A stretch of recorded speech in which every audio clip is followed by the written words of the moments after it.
Hello and welcome to the cryptocurrency news channel. We're going to talk about XRP and XLM and Morgan Creek Digital. But if you want to join me on my live streams, check out the Good Free Photos channel. I'm streaming on that backup channel. I do stream every day besides Sunday, and that will be in the description as well as the comments.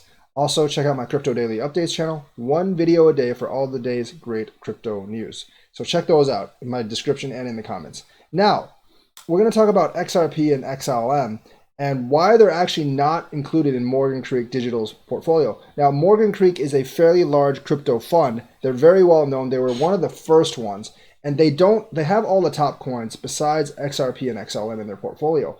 And we're going to explain why that is. Their CEO actually came out and said, we don't have XRP or XLM in our portfolio because they are too closely held. What does that mean? That means they're held by too few number of people. Now, they're looking at the escrows for both coins. Obviously, for XLM, Jed holds a hell lot of it. Ripple holds a lot of XRP, and half of it's still held in escrow. So that's why they don't have it. Now, is that a legitimate reason for not holding a stock or coin? The answer is actually yes. If you actually look at Tesla, it would actually be in the S&P 500, but it's too closely held, meaning that Elon Musk probably holds too much of it, and or the executives at Tesla may hold too much of it for them to list. So it's not listed on a major stock index because of the same reason.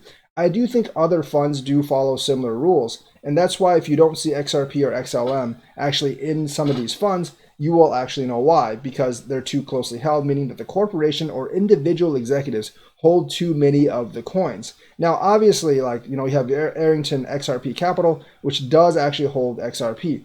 Arrington, by the way, is that supposedly XRP fund holds about 3 to 4% of the fund in XRP. He actually admitted that in 2018, and he hasn't said anything about changing the distribution of his funds, so I'm not sure where it is now, but back then, in his last statement, only about 3 to 4% of Arrington XRP fund is actually XRP.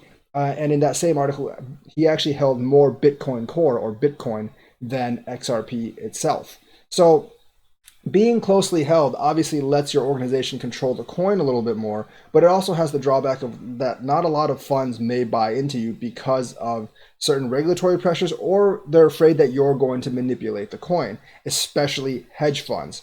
So they're probably not the only hedge fund, and they won't be the only one with the crypto hedge funds that may not invest in XRP or XLM because of this issue. Now, will they invest in it in the future as XRP kind of diversifies among more holders? Maybe, but it will take a long time for more of that escrow to release. The 5.6 billion that Ripple holds by itself and a lot of its executives hold will take a long time to disperse as well. So as long as it's not adequately dispersed, they probably will not hold it. And that means there's less demand pressure on XRP than other coins, because things like Bitcoin, where these hedge funds actually hold quite a bit of Bitcoin, or a big investor actually holds quite a bit of Bitcoin, that will actually put extra pressure on the buys, and also they'll take part of that out of circulation to hold themselves, and that will put the supply and demand curve in favor of demand too when the market actually goes up.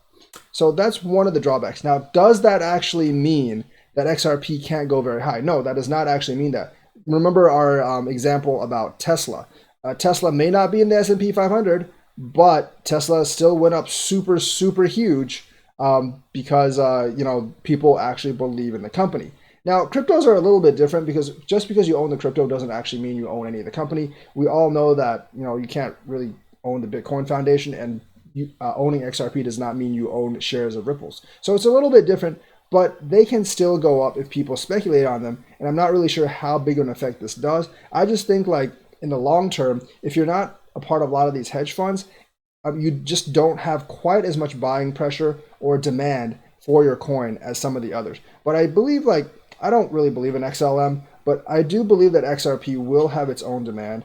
And despite these hedge funds may not want to invest in it, I do think the user demand and maybe other investor demand will eventually drive it up in the future, but it will take a couple of years for that to happen. So that's why Morgan Creek Digital does not hold XRP or XLM. They believe it's too tightly held. It's too easily manipulated because it's too tightly held. But that does not mean XRP or XLM cannot appreciate greatly in the future when people speculate on the price of the coin. And plus, XRP does have some adoption with ODL that's ineffectual right now, but as it grows, it probably will sometime affect price in a couple of years. So that is the news for today. Let me know what you think. Like and subscribe and hit that bell notifications button. Thank you and have a nice day.